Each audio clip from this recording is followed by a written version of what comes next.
j'habite en France, je suis française et j'ai accepté, le Seigneur le 28 février à l'église, Communauté évangélique internationale Grâce à Nîmes et du coup, je vais vous raconter, toute mon enfance jusqu'à maintenant quoi et vous dire ce que Jésus a réalisé dans ma vie. Du coup, moi je suis née en France dans une famille pas du tout chrétienne. J'ai eu une très bonne enfance. J'ai grandi avec ma maman et donc j'ai eu une enfance tout à fait banale, quoi. J'avais des parents séparés, divorcés, mais ça m'embêtait pas plus que ça, quoi. Et du coup, on va dire au collège, donc je devais avoir 13-14 ans. Quand on rentre au collège, on se lie d'amitié, on a notre petite bande de copines, tout ça. Et du coup, j'avais rencontré une fille, une brésilienne, qui s'appelle Victoria. Et elle est devenue comme une sœur pour moi. Et j'allais beaucoup chez elle et j'ai été très vite intégrée dans sa famille, en fait. Et j'ai un peu grandi avec elle, ses frères, sa mère, son père, tout ça. Donc c'était quelqu'un de très important pour moi. Et malheureusement, le 3 février 2021, Victoria est décédée à l'âge de 15 ans. Pour vous raconter un peu d'histoire, elle était en très bonne santé, hein, elle avait été hospitalisée pour des maux de tête et des vomissements. Et en fait, comme on lui avait détecté une tumeur au cerveau, elle ne dormait plus, elle ne mangeait plus. Mais cette tumeur n'avait aucun effet sur sa santé, quoi, aucun impact. Et comme elle ne dormait plus, elle ne mangeait plus, ils lui ont donné un médicament pour qu'elle dorme et elle ne s'est jamais réveillée. Elle a fait un arrêt cardiaque et une mort cérébrale. Du coup, en fait, c'est dès ce jour-là que j'ai commencé à me remettre en question, à me dire, faut savoir que j'ai toujours cru en Dieu, mais je n'avais jamais cherché Jésus, je n'avais jamais cherché, quelles que soient les religions, j'avais jamais cherché ça, quoi. Et je me suis dit: «Dieu, si tu existes, pourquoi tu me fais ça? Pourquoi à nous? Pourquoi elle? Et pourquoi pas une autre?» Et je me suis beaucoup remise en question, quoi. Et vient le jour de son enterrement. Faut savoir que j'étais très proche de sa maman et sa maman avait très peu de force parce que je pense que vous imaginez que la perte d'un enfant, c'est une des pires choses qui puisse arriver. Donc je l'ai beaucoup aidée pour tout ce qui était enterrement, tout ça. Et on l'a enterré, on a fait une cérémonie à l'église catholique parce que sa mère était 2 fois catholique. Et donc j'ai cité un passage de la Bible. Et à ce moment-là, je ne saurais pas vous dire en fait quel était le passage de la Bible parce que à ce moment-là, j'étais prise du Saint-Esprit en fait. Et je ressentais une joie à ce moment-là où j'étais devant toute la famille en pleurs, à côté du cercueil, à lire la parole de Dieu. Et je ressentais une joie. Et, et après ce moment, quoi, je me suis dit, mais attends, mais pourquoi tu es heureuse? Pourquoi tu ressens cette joie, quoi? Parce que ta sœur, parce que c'était comme ma sœur, ta sœur vient de mourir, tu es à l'église lors de son enterrement et tu es contente, tu es heureuse. En fait, je n'avais pas compris que c'était la présence du Saint-Esprit parce que, comme je vous le dis, je ne connaissais pas tout ça, quoi. Donc, c'est ce jour-là, depuis ce jour-là, depuis la mort de ma sœur, quoi, j'ai vraiment commencé à chercher Dieu, tout ça. Mais je cherchais Dieu, mais je lisais la Bible de temps en temps. Je regardais quelque chose sur Internet, mais sans plus, quoi. Donc le temps passe et je commence à aller dans les fêtes. Je commence à sortir et à faire tout ce qu'il faut pas faire, l'impudicité, l'alcool. Et un jour, une fille avec qui je faisais, toutes ces fêtes-là, me dit: «On va aller à l'église», j'ai dit: «D'accord quoi», moi, ça me gênait pas d'aller à l'église et donc on a fait 2 églises. On a fait une église, le matin et une église l'après-midi et l'après-midi donc, en fait, je ne saurais pas vous décrire la sensation que j'ai eue, mais Annelise pourra en témoigner à la fin. Je suis rentrée dans l'église, le culte n'avait même pas commencé, que je suis allée voir le pasteur et j'ai dit: «Pasteur, je veux rester ici». Alors que je ne connaissais personne, je venais à peine d'accepter le matin, Jésus dans ma vie, quoi et je n'avais pas lu la parole, je ne savais pas c'était quoi le Saint-Esprit, je ne savais rien de rien et je suis allée voir le pasteur et je lui ai dit: «Pasteur, je veux être ici, je veux faire partie de cette église». Il m'a regardée et il m'a dit que j'étais un peu bizarre quoi, que je n'avais pas je n'avais pas vu de culte ni rien, je n'avais pas vu comment ça se déroulait et pourtant je voulais rester ici, quoi et et donc voilà, je suis rentrée dans ce ministère et j'ai beaucoup lu la parole. J'ai beaucoup lu la parole du Seigneur. Les réunions des jeunes m'ont beaucoup édifiée aussi. J'ai été bien entourée. Alors au début, c'est pas facile parce que je ne suis pas d'une famille chrétienne, donc ma mère n'a pas forcément compris, cet engouement, puis elle avait peur que ce soit une secte alors que ça l'était pas. Mais tout ça, elle ne voulait pas trop en entendre parler en fait, elle ne voulait pas y aller, elle ne voulait pas aller au culte ni rien. Du coup, ce que j'ai fait, c'est que j'ai ramené mes grands-parents. J'ai ramené mes grands-parents pour qu'ils puissent voir le ministère et pouvoir témoigner à ma mère et lui dire comme quoi il n'y avait rien de grave parce qu'une mère païenne, qui n'a pas Jésus dans sa vie ne se fait du souci, quoi. Du coup, elle a accepté tout ça et bon malheureusement, le ministère a fermé, mais je suis actuellement dans le même ministère mais à Avignon et moi ce que je n'ai pas grand-chose à raconter parce que j'ai pas une j'ai que 17 ans donc mais je peux vous dire que depuis tout ce temps, depuis le 28 février 2021, Dieu m'a révélé beaucoup de choses et il m'a aidée et je ne travaillais pas au lycée et j'ai eu mon bac mention très bien. J'ai été acceptée, dans une grande université qui fait la formation d'infirmière. Donc je suis actuellement élève étudiante infirmière et en fait, Dieu m'a totalement restaurée, quoi. Le jour où j'ai accepté Jésus, je sentais une joie au fond de moi et je comprenais pas, mais en fait, maintenant je comprends, c'est l'amour de Dieu. J'ai ressenti l'amour de Dieu et Dieu m'a dit un certain temps après, à travers une parole, heu: «Ne t'inquiète pas parce que ta sœur, elle est bien. Elle est bien où elle est» et c'est à partir de ce jour-là que j'ai vraiment été beaucoup plus apaisée, quoi, parce que, c'est là que j'ai compris que c'était le Saint-Esprit qui m'avait touchée, lors de son enterrement, quoi et du coup, maintenant, je sers Dieu, je suis servante de Dieu, je je vis en communion avec Dieu. Alors c'est pas facile, souvent, je le dis aux jeunes, quoi, la vie chrétienne, c'est pas facile, hein. Les gens pensent que nous sommes tous parfaits alors que pas du tout. Mais, en tout cas, dans tous les moments difficiles que je peux avoir, par exemple comme les problèmes familiaux, je sais que Jésus est avec moi et il m'a restaurée, quoi, parce que j'étais dans l'impudicité, vraiment, je faisais n'importe quoi, quoi.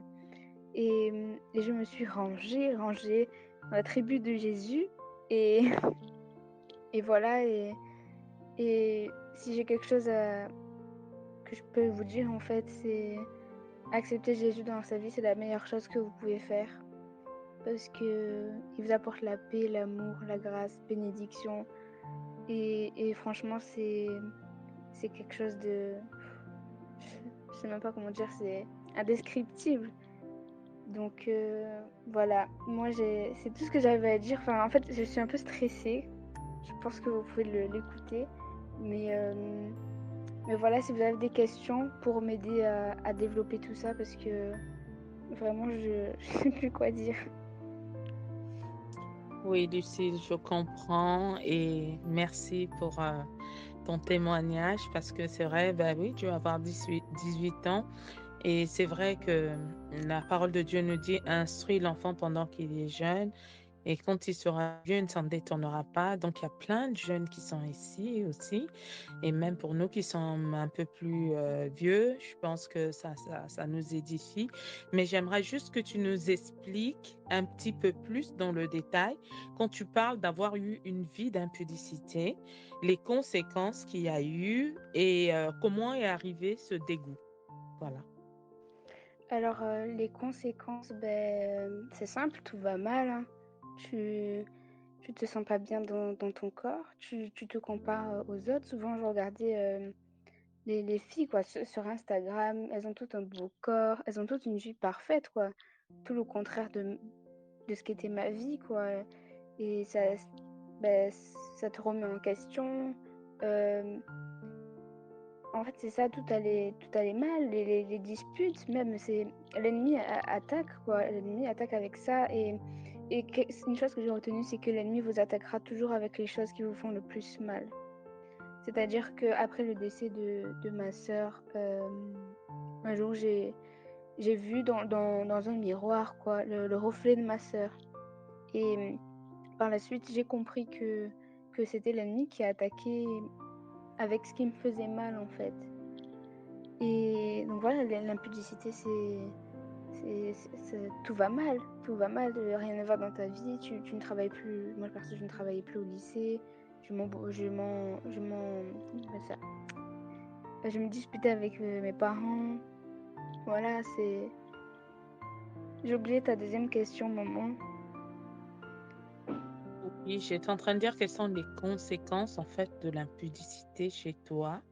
Et je vais encore ajouter une autre question. Quel changement il y a eu en toi par rapport à ton niveau, à ton milieu familial? Parce que c'est vrai, toi, tu as reçu le Seigneur, Oui, mais tes parents ne l'ont pas reçu. Comment au quotidien tu vis ça? Puisque tu appliques la parole de Dieu et il est écrit, honore ton père et ta mère afin que oui. tu vives longtemps sur la terre. Toi, tu es chrétienne, eux ne sont pas chrétiens. Comment tu fais, tu vis au quotidien cette vie pour que eux aussi, ben, voient et qu'il y a eu du changement dans ta vie et qu'ils cherchent à se rapprocher de ton Dieu. Donc après, les conséquences dont tu vas nous parler, si tu peux nous expliquer un petit peu comment tu vis au quotidien avec tes parents. Et si Mmh. Anne-Lise veut compléter le témoignage puisqu'elle a vécu avec toi ça, il faudra juste qu'elle lève la main et je vais lui ouvrir son micro pour qu'elle puisse elle aussi donner sa partie du témoignage, comment elle l'a vécu. Du coup, tu m'avais posé la question, du coup, qu'est-ce qui m'a fait venir au dégoût de tout ça? C'est simple en fait, en lisant la parole de Dieu, et j'ai suivi, l'école, ministérielle aussi de mon église. Hem, En fait, quand tu regardes la parole de Dieu, tu en viens vite au dégoût parce que tu te dis: Ça n'honore pas mon Dieu», et et je saurais pas comment l'expliquer, mais le Saint-Esprit a travaillé sur moi parce que en fait, quand, il y a rien qu'une petite pensée que je pourrais avoir.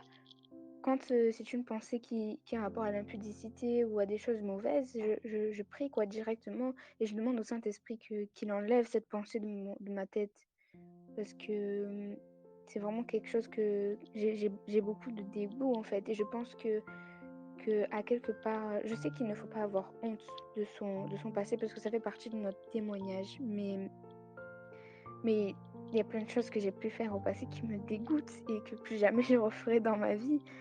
Et et justement, je reviens, au fait de vivre avec une famille non chrétienne.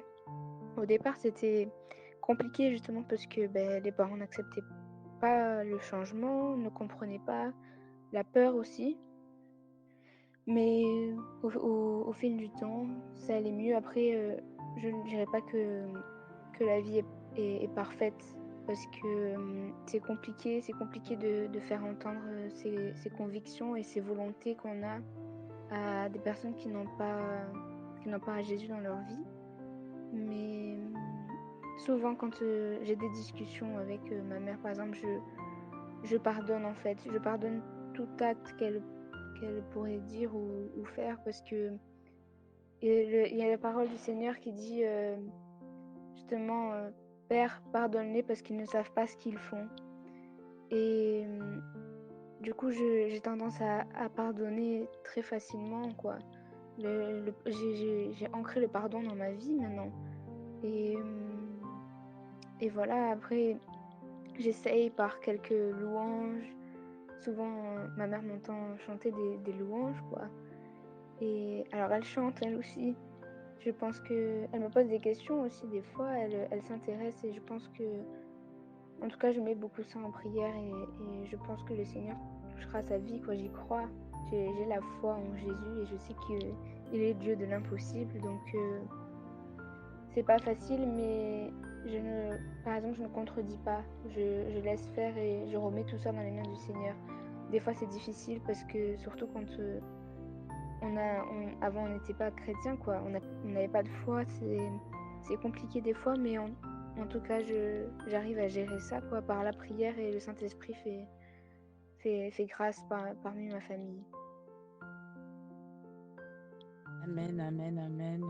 Et donc, par rapport à ta famille, tu arrives à gérer ça. Le Seigneur a enlevé le fait de pouvoir prendre à cœur toutes ces paroles. Est-ce qu'il y a des Oui, paroles violentes aussi quelquefois? oui. Ben, de ma part, non, mais de la part de ma famille, oui. Mhm, Mais au départ, c'est dur parce qu'il y a certaines choses qu'on n'a jamais envie d'entendre de la part de ses parents. mhm. Mais je crois que c'est l'ennemi qui veut attaquer comme ça et je reste forte, quoi. J'ai la foi en Jésus, hein. Comme j'ai dit, il est le Dieu de l'impossible et j'ai foi en ce qu'il peut faire dans la vie de ma famille, hein. Mhm. Alors, je reviens un petit peu au point du copinage. On a plein de jeunes ici et il y en a Oui. plein qui m'envoient inbox des messages. Est-ce que j'ai le droit d'avoir un copain? Et elles sont jeunes, elles ont 14 ans, 15 ans, voire Mhm. 16 ans. Alors, quels conseils tu pourras leur donner? Parce que euh, vivre dans l'impudicité, c'est très dangereux. C'est un péché assez Oui. particulier où les deux âmes s'attachent quand il y a un rapport sexuel. Donc, Mhm. les deux âmes s'attachent. Bon, moi, je dis, si Jésus dit le fait juste d'avoir regardé une femme, C'est t'as un déjà péché. péché, mais alors, le fait même de se faire des bisous aussi, c'est encore pire. C'est que Mm. tu es dedans, en fait.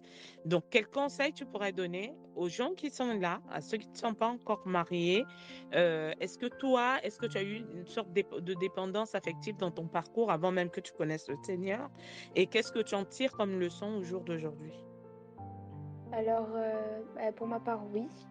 Et après avoir reçu le Seigneur d'ailleurs, euh, mais c'est vrai que dans notre génération, nous les jeunes, on a beaucoup de pression par rapport à la société, aux réseaux sociaux, et on voit certaines personnes au lycée, on se dit bah, j'aimerais faire comme eux, j'aimerais être comme eux, mais non en fait. Moi, le conseil que je peux vous donner, c'est premièrement la prière, prier.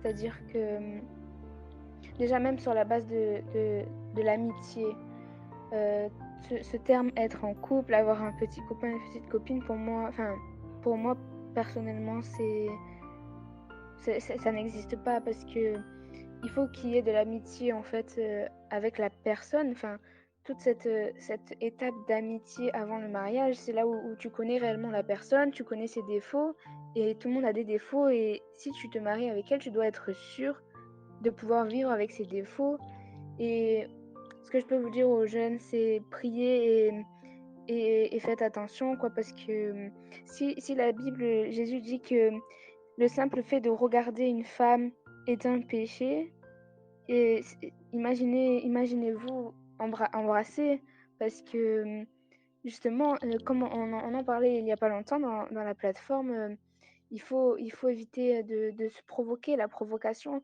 C'est-à-dire que souvent les gens assimilent le péché à un rapport sexuel, mais le fait d'embrasser est un péché, le fait de regarder une femme est un péché.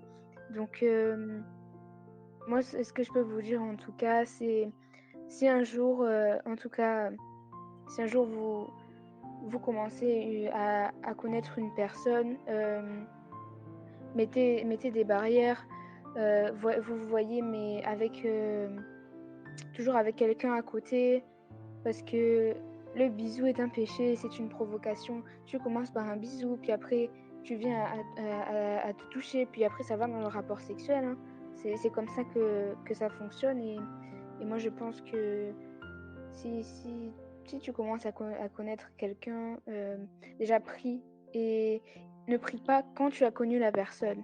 Prie surtout avant et il faut prier au Seigneur parce que, pour qu'il mette les bonnes personnes sur ta route, qu'il puisse te mettre une personne qui a la même foi que toi, qui ait les mêmes pensées que toi et les mêmes convictions que toi et voilà, c'est ce que je peux dire, prie et surtout, évite la provocation. Vous voyez avec d'autres personnes autour et et voilà quoi. Moi, j'aimerais, avant de te poser la prochaine question, c'est rajouter aussi et dire aux jeunes, vous êtes jeunes, vous avez 12 ans, 14 ans, Oui, les 15 études ans, avant tout. 16 ans, les études avant tout. Ne pensez pas au mariage avant l'heure. Voilà, ne pensez pas au mariage avant l'heure. La La parole parole du de Dieu, Seigneur, ouais, voilà, dit de ne pas réveiller l'amour avant l'heure. avant l'heure. Amen.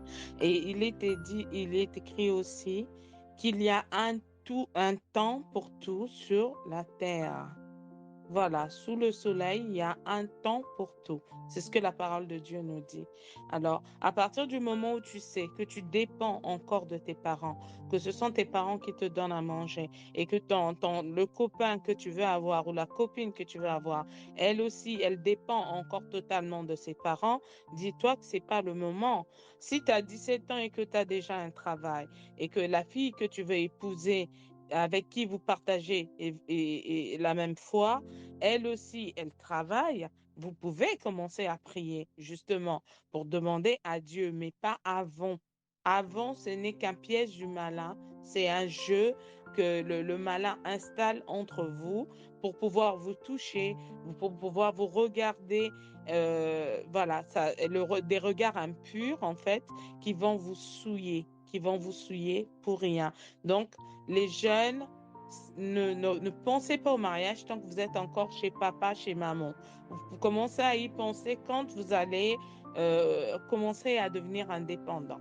Voilà, c'est ce que je voulais rajouter. Et la prochaine question que je voulais te poser, Lucille, c'est au niveau du péché des yeux. Qu'est-ce que tu as fait? Parce que toutes ces choses que tu regardais sur Instagram, sur les réseaux sociaux et tout ça, bah, peut-être que tu regardais des films, certaines choses. Est-ce que tu as fait le tri à ce niveau-là? Est-ce que tu as fait le tri aussi au niveau de tes amis, au niveau de l'amitié? Alors, oui, c'est-à-dire que j'ai effacé mon compte Instagram et j'en ai recommencé un autre.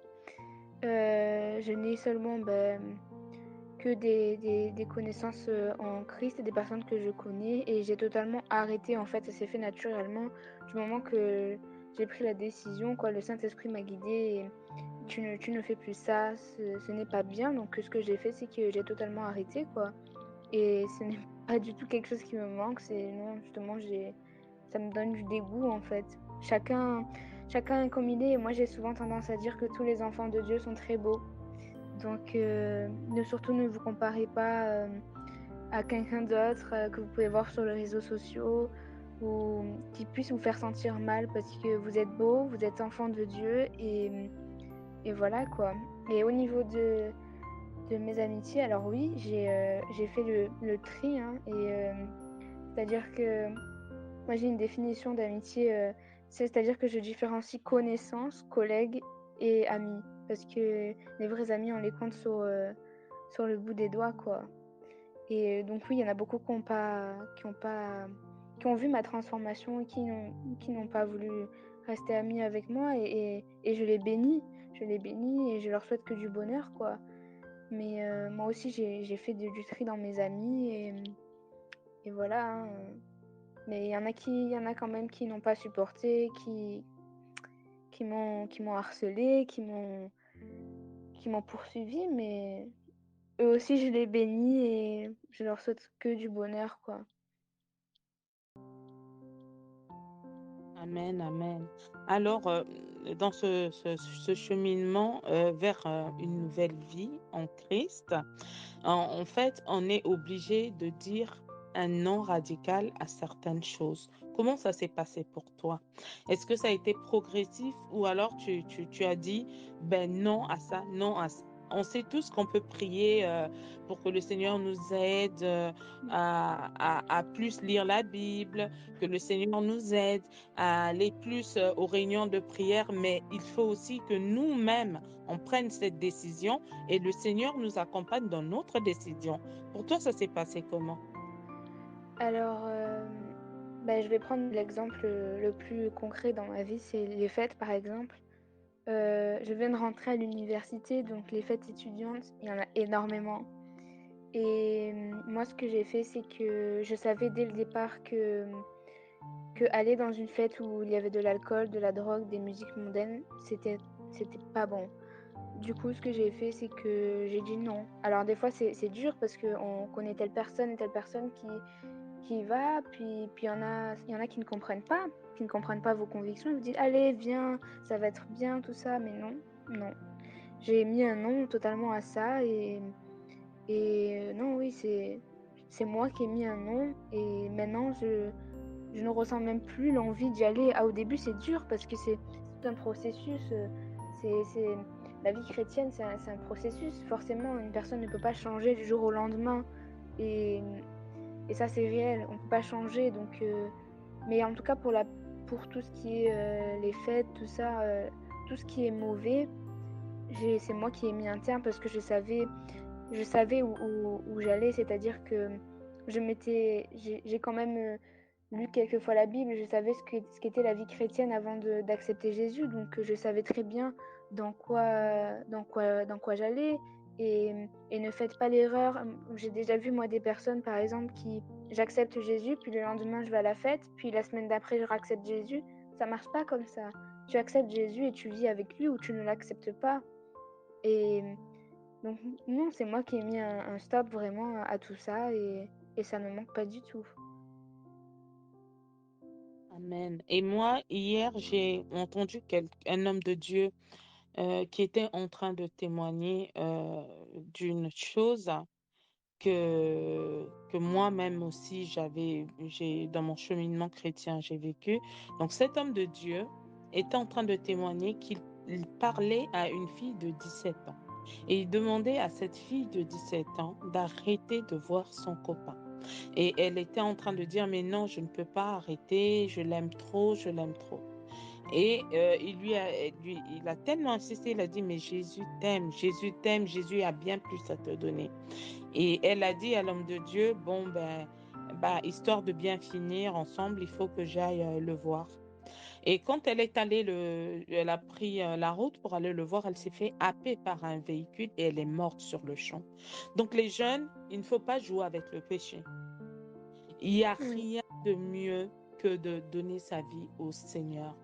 La parole de Dieu dit, cherchez le Seigneur pendant qu'il se trouve. C'était sa dernière chance, ce jour-là. L'homme de Dieu était sa dernière chance. Personne ne sait que ce qui serait passé quand elle aurait retrouvé son copain. Son copain peut-être lui aurait dit, mais non, ça ne peut pas se finir comme ça. Mais non, ça ne peut pas s'arrêter comme ça. Aujourd'hui, personne ne sait si cette fille, elle est en enfer ou elle est partie au ciel. Pourquoi elle a voulu absolument pas dire un non radical et dire oui, j'accepte le Seigneur? Pourquoi elle a pensé en premier à aller dire au revoir à son copain? Les amis, cherchons d'abord le royaume des cieux et le reste nous sera donné en plus. D'abord Jésus. Le reste vient après. Et donc, Lucille, ton témoignage est tellement édifiant. Et donc, en fait, donc tu nous expliques que là, c'est un cheminement, tu as dit non. Mais explique-nous un peu pourquoi les musiques mondaines peuvent être dangereuses pour notre âme. Alors, en tout cas de ce que moi j'ai pu apprendre à travers de la parole, à travers de, bah, mon ministère, tout ça, c'est-à-dire que moi j'ai arrêté les musiques mondaines parce que tu peux très bien écouter une musique qui parle, par exemple, d'amour, une musique, d'amour. Tu l'écoutes en anglais, mais vous savez que un mot peut avoir plusieurs sens et certains mots peuvent attirer le mal. Donc, au final, tu peux comprendre les paroles d'une chanson d'une certaine manière et la personne qui l'a écrite d'une autre. Et tout ce qui ne glorifie pas Dieu ne vient pas de Dieu. C'est-à-dire que toutes ces musiques avec, les insultes où on parle de drogue, d'alcool, de fêtes, je ne vois pas en quoi ça glorifie Dieu.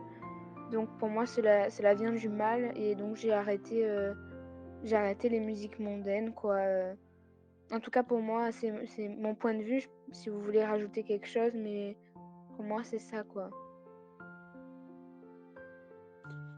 Moi, il y a quelque chose qui m'avait vraiment convaincue et c'est le Saint-Esprit. Je faisais partie d'un groupe de louanges, un groupe de louanges qui commençait à être vraiment très, très, très connu. Alors, on a commencé à chanter à la gloire de Dieu et on faisait des spectacles dans tous les coins de la ville. Il commençait vraiment à prendre vraiment, voilà, on est même passé à la télé avec ce groupe de louanges. Mais qu'est-ce qui s'est passé? C'est qu'il y en a un des responsables, ben, il a été contacté par une production pour lui demander de chanter un chant sur la paix. Donc voilà, juste sur la paix. Il lui a dit, on veut chanter un chant pour la paix, mais éviter que Jésus figure là-dedans. Lui, il était tout content parce qu'on allait recevoir un cachet en plus. On allait recevoir un peu d'argent pour ça. Et on s'est dit pour la vie du groupe, bah, le groupe de louanges, ce serait bien. Et il est venu dire ça. Et tout de suite, il y avait aussi mon cousin qui faisait partie du groupe. Il a dit, mais tout ce qui n'est pas la gloire de Dieu, on n'a pas à le faire. On va chanter pour la paix, mais la vraie paix, c'est Jésus qui la donne. Il a dit, moi, à partir du moment où vous commencez à chanter la paix et que vous acceptez que le nom de Jésus ne figure pas dans ce chant, moi, je quitte le groupe. Et c'est comme ça que ce groupe-là s'est arrêté. Il s'est arrêté tout bonnement parce qu'on avait ouvert la porte à l'ennemi. Vous savez, l'ennemi est subtil. Il n'y a rien de méchant dans la paix. Mais quand on vous dit, vous chantez, vous êtes là, vous faites des louanges et les gens viennent vous voir, les salles de spectacle sont remplies, les gens viennent vous voir parce que vous êtes en train de transmettre le message de l'évangile. Mais l'ennemi, voyant cette croissance-là spirituelle, les gens qui donnaient leur vie au Seigneur à travers ces cantiques, ben, va venir parler à quelqu'un comme ça, de haut placé, qui va venir vous demander de chanter pour la paix. Pour la paix, mais sauf que, bon, bah, il ne faut pas mettre Jésus parce que ça pourrait être choqué. Et moi, je bénis mon cousin à l'époque. Il n'est plus dans la foi. Il a laissé la foi, malheureusement. Il est reparti dans le monde. Mais il avait eu la bonne réaction qui avait fait que tout le monde a dit non. Il a dit, ben, même si c'est pour la paix, et tant qu'il n'y a pas Jésus dans la chose, il faut savoir pour qui on sert, en fait. Donc voilà, ce que Lucille est en train de dire, c'est très, très important. On ne connaît pas l'inspiration de certaines chansons. Ça peut être une belle chanson qui parle de fleurs, de parfums et tout ça, mais vous ne savez pas dans quel état d'esprit, quel esprit anime la personne qui a composé ce chant. Et vous allez l'écouter, et vous allez vous imprégner de ces paroles. En fait, les paroles dont on doit s'imprégner, ce sont des paroles qui sont inspirées de Dieu, qui sont à la gloire de l'Éternel. C'est ça une vie de chrétien. Voilà. Je ne sais pas si tu es d'accord avec moi, Lucie. Tout à fait, vraiment. Alors, donc, pour continuer un petit peu dans ton témoignage, ben, tu dis que la mort de ta sœur a été l'élément déclencheur de ta foi. Oui. C'est-à-dire que avant qu'il y ait, avant tout ça, bon, elle a passé un moment de maladie Tout ça, ça ne t'attirait pas vers la foi. Il a fallu qu'elle parte ce jour-là pour que ça t'amène vers le Seigneur. En fait, tu t'es dit quoi en toi, à l'intérieur de toi? Tu t'es dit, mais si je meurs, où est-ce que je vais aller? Ou alors, dis-nous, quel sentiment tu as eu à ce moment-là pour que bah, une mort puisse te rattacher davantage à Christ? C'est ça. En fait, elle a passé un temps donc de maladie à l'hôpital et sa mère lui disait de prier, tout ça. Et comme je vous l'ai dit, je croyais à l'existence d'un Dieu, mais je n'étais pas dans la foi. Donc, je me suis dit non, elle va aller mieux, quoi, ça va passer. Et puis pour moi, c'était impensable qu'elle parte. Donc, je me suis dit, ça peut pas nous arriver à nous. Donc, c'est pas quelque chose qui m'a attirée vers la foi. Et le jour où elle est partie, ben, je me suis révoltée. J'ai même écrit un texte. Bon, je ne l'ai pas là, mais dans le texte, je disais Dieu, je me suis révoltée contre toi. Comment toi, tu as pu me faire ça, tu as pu nous faire ça. Comment tu as pu lui faire ça à elle? Et bah, après, j'ai demandé pardon à Dieu parce que je me suis totalement révoltée contre lui. Et au final, tous les plans de Dieu sont parfaits et Dieu connaît l'heure de ta naissance et l'heure de ta mort. Et oui, ça a été l'élément déclencheur, quoi, vraiment. Je me suis dit où elle est maintenant, qu'est-ce qu'elle fait, comment elle est, et surtout est-ce qu'elle va bien. Et c'est vraiment été ça qui a déclenché ma foi, quoi. Et quel âge elle avait, ta sœur? Elle avait quel âge? Parce que 15 là, ans. 15 ans. Alors, c'est des amis, je ne sais pas si vous réalisez, quelquefois, on fait tellement de projets, on se dit, ah, je travaille pour ma retraite. Ce que je dis, c'est pas valable que pour les jeunes, hein, même pour nous, hein. Mm. Je travaille pour ma retraite. Quand je serai retraitée, j'irai prendre ma retraite là-bas. Ben, quand je fais mes études, après, j'aimerais devenir pilote. Après, j'aimerais faire. Écoutez, la parole de Dieu nous dit dans le livre de Jacques, ne dites pas, demain, nous ferons ceci ou nous ferons cela. Dites plutôt, nous ferons ceci ou cela si Dieu le veut. Alors, franchement, elle avait 15 ans, elle est partie à 15 ans et personne, rien ne nous dit que demain, quand on va dormir, on va se réveiller. La minute suivante n'appartient qu'à Dieu. Il est temps encore de te réconcilier avec le Seigneur. Parce que la vie chrétienne, c'est une vie qu'il faut voir sur plusieurs volets. On l'a vu hier sur la méditation, pendant la méditation, on a vu qu'il y avait 10 vierges. Alors, quand on dit déjà qu'on est vierge, c'est qu'on est mis à part. Amen. On est tous mis à part là. Parce que on est tous réunis. Pourquoi? Pour le nom de Jésus. On est tous des vierges au nom de Jésus. Et le problème, c'est que parmi nous, il y a des vierges folles et il y a des vierges qui sont sages, qui veillent à avoir une réserve d'huile. Comme j'ai dit hier, la lampe, c'est quoi? C'est la parole de Dieu. Les réservoirs, c'est nous, le réservoir. Et l'huile, c'est quoi? C'est le Saint-Esprit.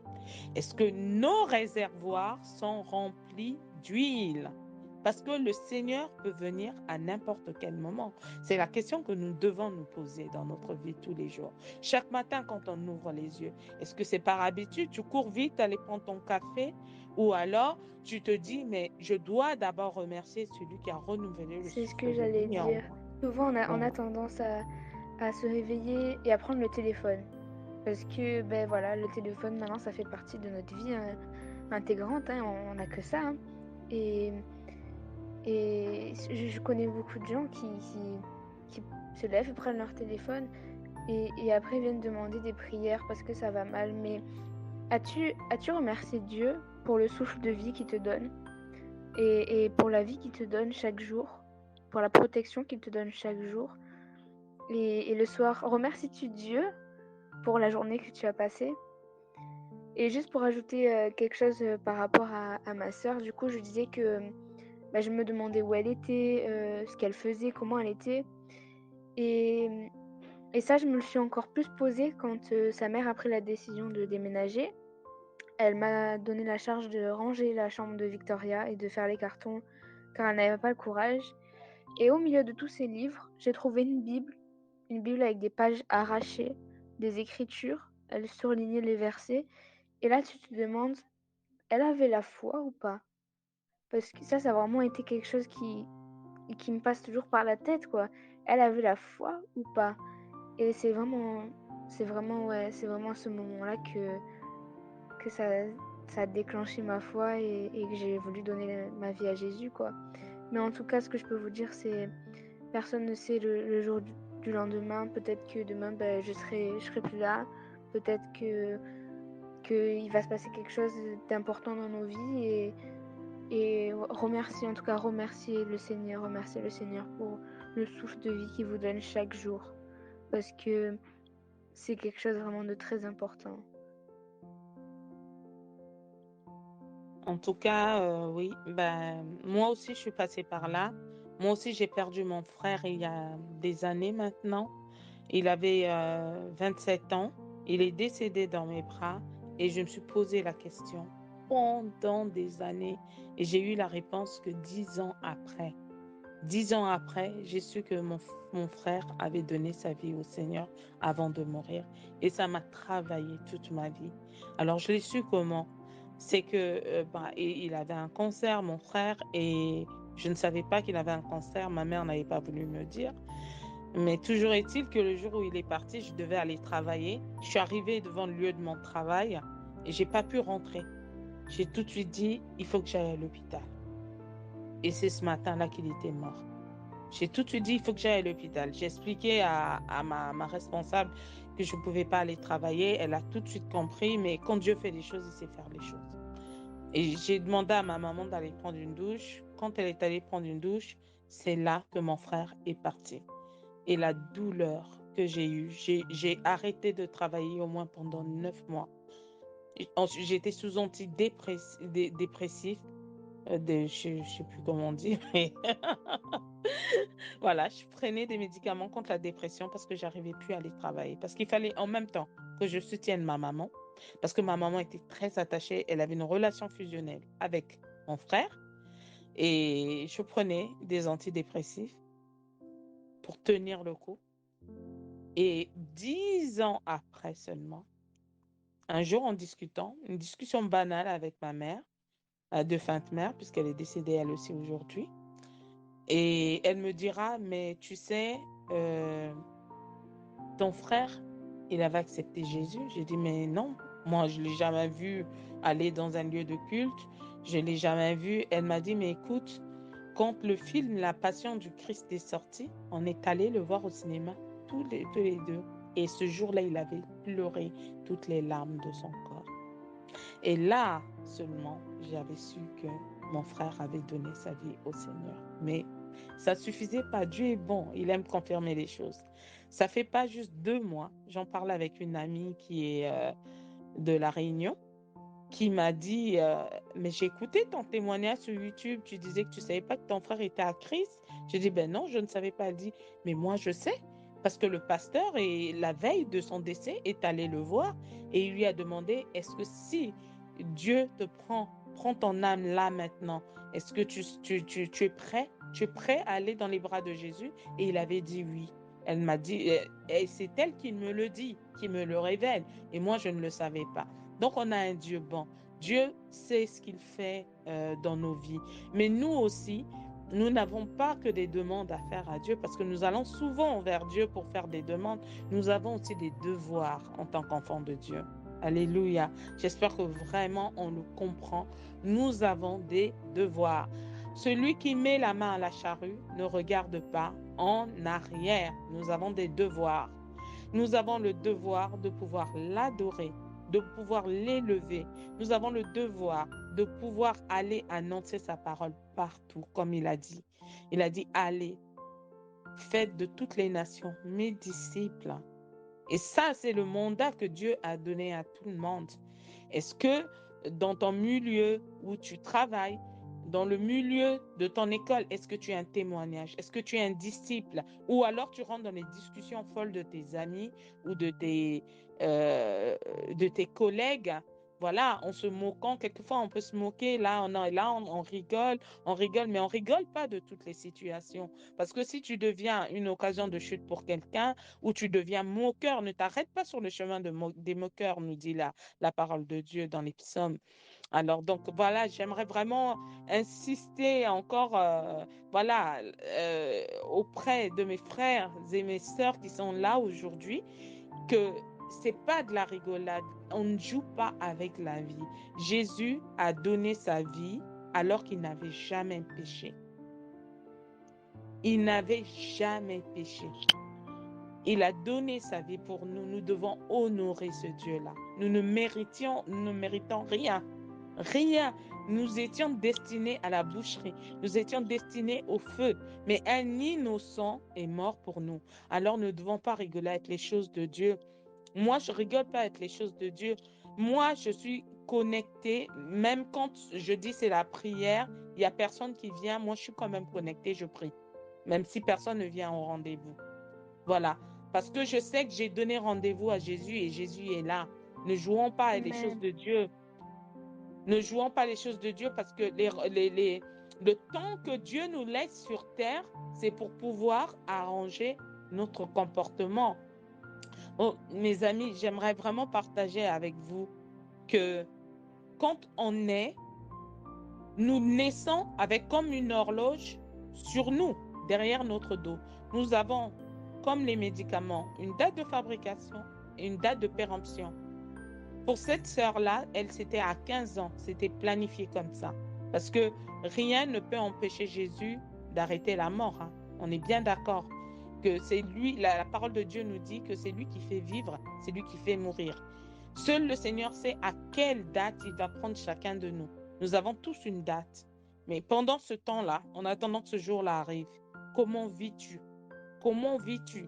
Tu dis à tout le monde que tu es chrétien, mais tu vis comment? Est-ce que tu vis de façon insouciante comme les vierges folles qui n'avaient pas de réserve d'huile? Et quand elles sont allées chercher cette huile-là, quand elles sont allées, elles sont revenues, elles ont frappé. L'époux a dit, je ne vous connais pas. Je ne vous connais pas. Es-tu prêt au retour de Jésus? Si Jésus revient demain, comment tu fais? Est-ce Mhm. que, est-ce que tu mènes la vie qui t'amènerait au ciel ou la vie qui t'amènerait en enfer? Pose-toi cette question aussi. Parce que souvent on a tendance à dire oui, je suis chrétien, oui, oui. C'est pas parce que tu nais dans une famille chrétienne que tu vas à l'église tous les dimanches que tu es chrétien. Hein. Il y en a qui vont à l'église et le lendemain ils vont faire la fête. Tu n'es pas Mhm. chrétien seulement à l'église. Hein. Amen. Amen. Et donc, dis-nous finalement ce qui a changé dans ta vie. Pourquoi est-ce que quelqu'un qui n'a pas encore accepté Jésus doit le faire de façon urgente? Alors Jésus, c'est simple, il a changé toute ma vie. Là où il y avait impudicité, il n'y a plus d'impudicité. Il m'a redonné l'amour parce que quand on perd un proche, c'est dur d'avancer, c'est dur d'avoir des bonnes pensées, c'est dur d'être heureuse, heureux. Et moi j'ai retrouvé tout ça. Je suis calme, je suis une personne calme. Et Dieu m'a enlevé la timidité. J'étais très timide avant. Au tout début, Annelise peut en témoigner. Je ne disais pas un mot. Je ne disais pas un mot. Maintenant, je prends le micro devant l'église et voilà. Mais il a changé tellement de choses. Il a tout changé dans ma vie. Il m'a donné amour. Il m'a donné réconfort parce que je me sens en sécurité. Quand, quand tu as Jésus dans ta vie, tu sais qu'il peut t'arriver tous les malheurs du monde, mais il est encore avec toi et il va faire grâce. Et Jésus ne te donne pas un problème. S'il te donne un problème dans ta vie, c'est parce qu'il sait que tu peux surmonter cela. C'est des épreuves qu'il a prévues pour toi et qui vont t'enrichir en fait. Et qu'est-ce que je dirais à une personne qui n'a pas reçu Jésus dans sa vie? Comme j'ai dit à une collègue à l'université, Jésus, il t'aime et beaucoup de personnes dans notre société, n'ont pas l'amour, n'ont pas la joie. Il y en a beaucoup qui rigolent alors qu'au fond d'eux, quand ils rentrent chez eux, ils ont qu'une envie, c'est se suicider et accepter Jésus, mais c'est avoir l'amour, la grâce et franchement, c'est ce que je dirais en tout cas, je sais pas, en fait, j'ai du mal à exprimer tout ça, mais Jésus, il sauve des vies. Clairement, il sauve des vies.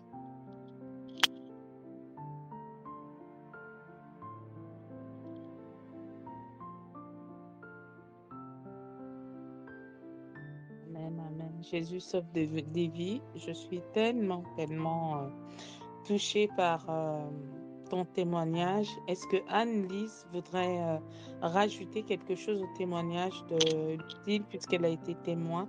Si tu veux rajouter, tu peux appuyer sur le bouton au milieu. Je le verrai.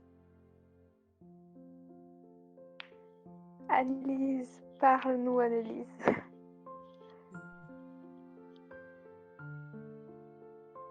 Ou même si quelqu'un d'autre a une question.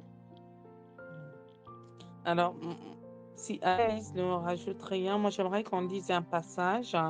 C'est dans Galates 1, verset 6. Galates 1, verset 6.